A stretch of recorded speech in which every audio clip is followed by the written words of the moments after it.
नमस्ते बच्चों। मैंने कहा था कि आज के दिन में हम करेंगे प्रश्न अभ्यास।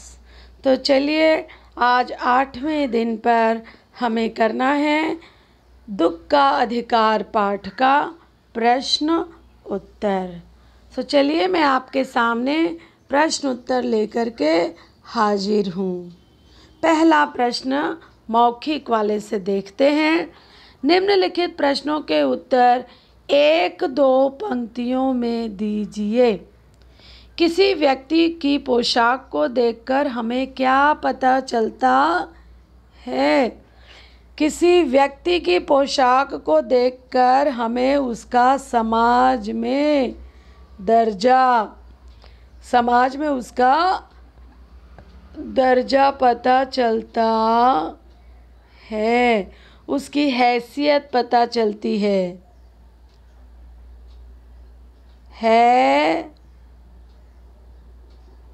हैसियत कि वो अमीर है कि गरीब है। किसी व्यक्ति की पोशाक को देखकर हमें क्या पता चलता है कि आदमी कितना अमीर है या आदमी कितना गरीब है। ये आई थिंक किताब का पहली लाइन, इस पाठ की पहली लाइन में ही दिया गया है। क्वेश्चन 2 देखते हैं। पहला हो गया, दूसरा खरबूजे पे आप बच्चों ना वीडियो रुका करके इस प्रश्न के उत्तर को नोट कर लीजिएगा, फिर वीडियो चालू कीजिएगा।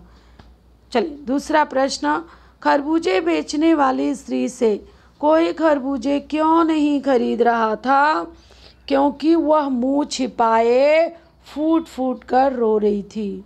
वह मुंह छिपाकर, मुंह के ऊपर चंद्र बिंदु है, मुंह घुटनों में छिपाकर, मुंह छिपाकर, मुंह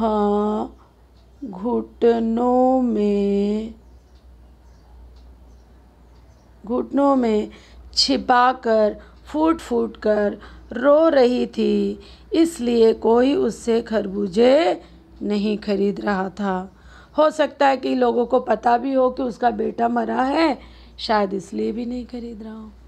ठीक है, किताब में तो यहाँ इस पाठ में यही दिया है कि कोई खरीदता भी तो कैसे, वह तो मुंह छिपाकर फूट फूट कर रो रही थी। ठीक है बच्चों, उस स्त्री को देखकर लेखक को कैसा लगा?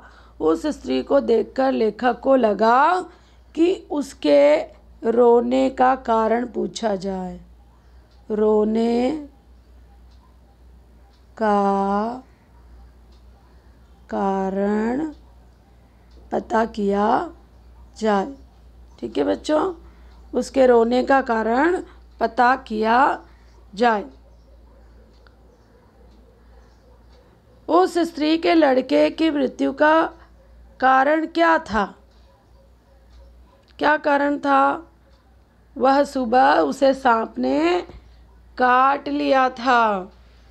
वह गया था खरबूजे तोड़ने, जब सांप ने उसे काट लिया। क्वेश्चन 5वां, बुढ़िया को कोई भी उधार क्यों नहीं देता? लोग उधार उसे ही देते हैं जिससे पाने की उम्मीद हो। बुढ़िया का 23 साल का कमाने वाला बेटा मर गया था। बुढ़िया वापस कैसे करती दिए गए पैसे? इसलिए बुढ़िया को कोई उधार न देता था। ये हो गए हमारे मौखिक 5 प्रश्न। अब चलिए हम लिखित की ओर बढ़ते हैं। मनुष्य के जीवन में पोशाक का क्या महत्व है? पहला प्रश्न के लिए बच्चों में सीधे आपको किताब की तरफ ले चलती हूँ। देखिए, पहला दूसरा दोनों, पोशाक हमारे लिए कब बंधन और अड़चन बन जाती है? आप दोनों प्रश्नों के उत्तर अलग अलग लिखेंगे तो भी पोशाक का हमारे जीवन में क्या महत्व है और पोशाक हमारे लिए बंधन और अड़चन कब बन जाती है। मैं आपको ऊपर लेके चलती हूँ।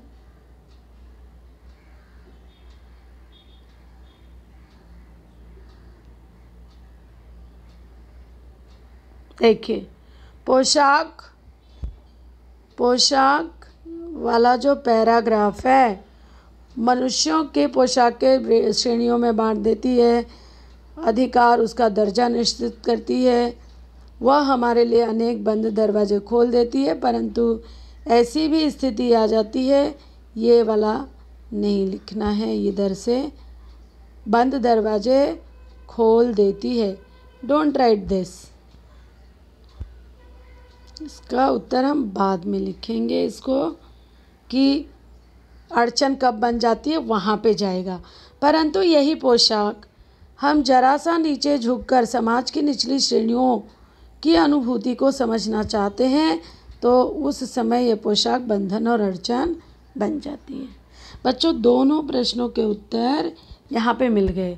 जो पहली 3 लाइन आप देख रहे हैं, 2 लाइन समाज में दर्जा निश्चित करती है और अनेक बंद दरवाजे खोल देती है।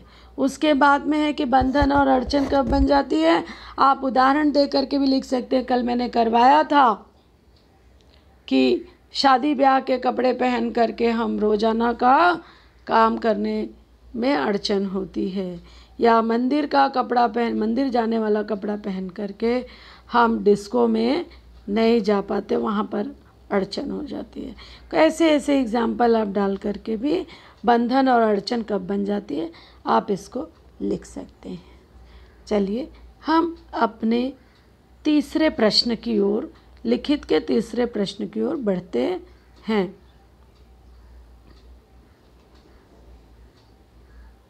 ये मैं पेजेस स्क्रॉल कर रही हूँ, तब शायद आपको दिखाई नहीं देता होगा। चलिए, लेखक, ये तीसरा प्रश्न अभी हम कर रहे हैं। लेखक उस स्त्री के रोने का कारण क्यों नहीं जान पाया? क्योंकि उसकी पोशाक बाधा बन रही थी। वह अच्छे कपड़े, सूट बूट शायद पहने हुए था, जिसे पहनकर वह बुढ़िया के साथ निचले स्तर पर बैठने में असमर्थ था। हाँ, क्वेश्चन 4 देखिए। भगवाना अपने परिवार का निर्वाह कैसे करता था?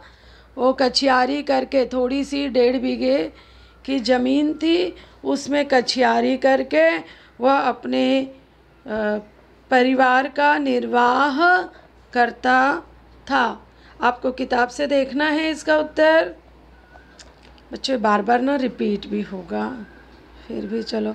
कछियारी करके खरबूजे उगाकर, कभी खरबूजे बाज़ार में वो ले जाता तो माँ बैठ जाती, खेती करता। इस प्रकार से वो परिवार का निर्वाह करता था। लड़के की मृत्यु के दूसरे दिन ही बुढ़िया खरबूजे बेचने क्यों चल पड़ी? क्योंकि घर में खाने को कुछ नहीं था। जो भी थोड़ा बहुत खाना था वो बेटे के झाड़ फूक में चला गया। फिर जो कुछ बचा था वो किस में चला गया? दान दक्षिणा, है ना, उसके अंतिम कर्म क्रिया में।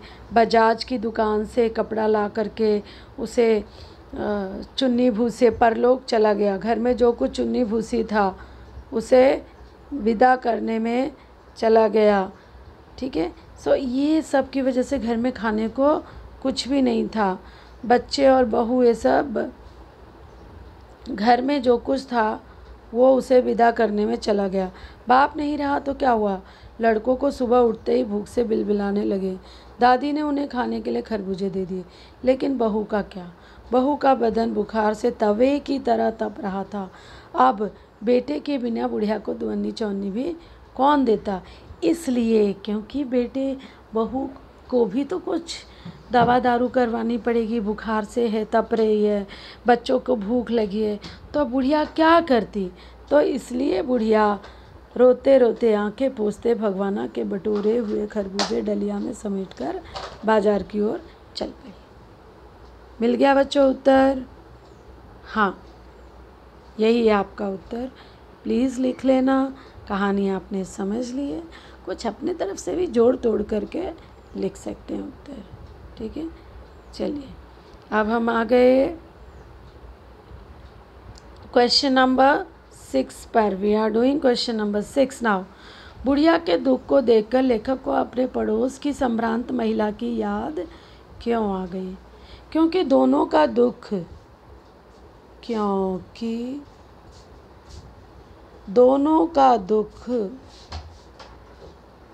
समान था।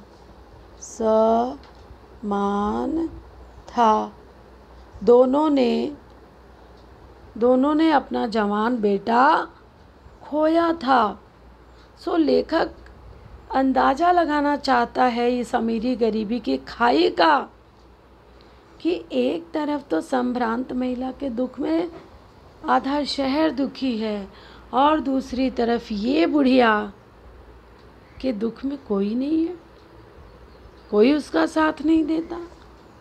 सो इसलिए दोनों स्थितियां समान होने की वजह से लेखक को संभ्रांत महिला की याद आ गई।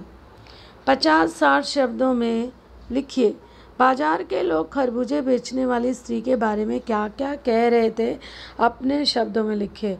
बच्चों, ये मैं पहले भी करवा चुकी हूँ। कोई कह रहा था इनके लिए सब कुछ रोटी का टुकड़ा है, खसम लुगाई कुछ नहीं है, रोटी का टुकड़ा है, बेहया है, ये बुढ़िया बेटे को मरे हुए 2 दिन भी नहीं बीते हैं। तीसरे ने कहा किसी को क्या पता, कोई इसके घर का खा ले तो।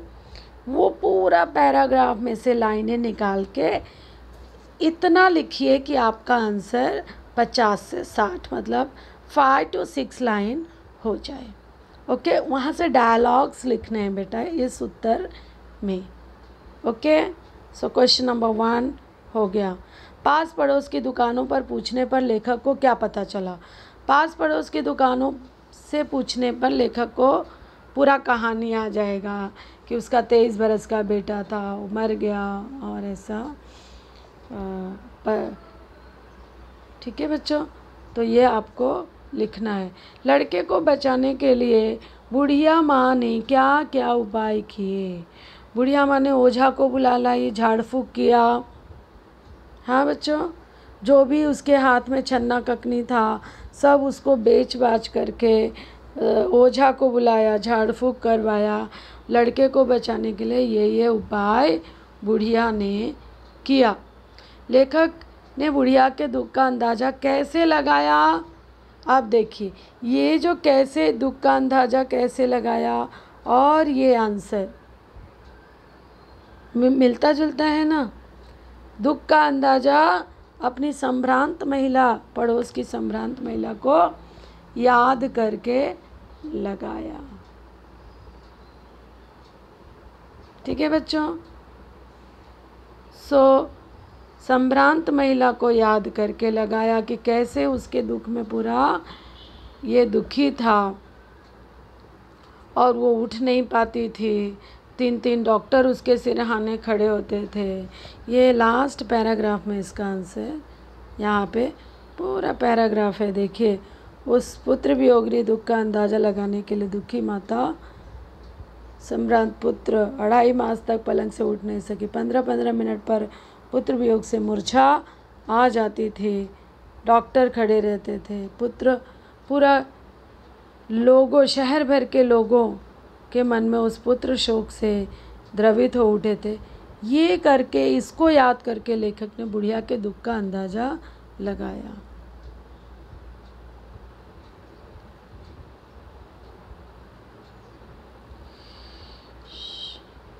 फिर देखिए, हमारा इस ख वाले का अंतिम प्रश्न है। इस पाठ का शीर्षक दुख का अधिकार कहाँ तक सार्थक है?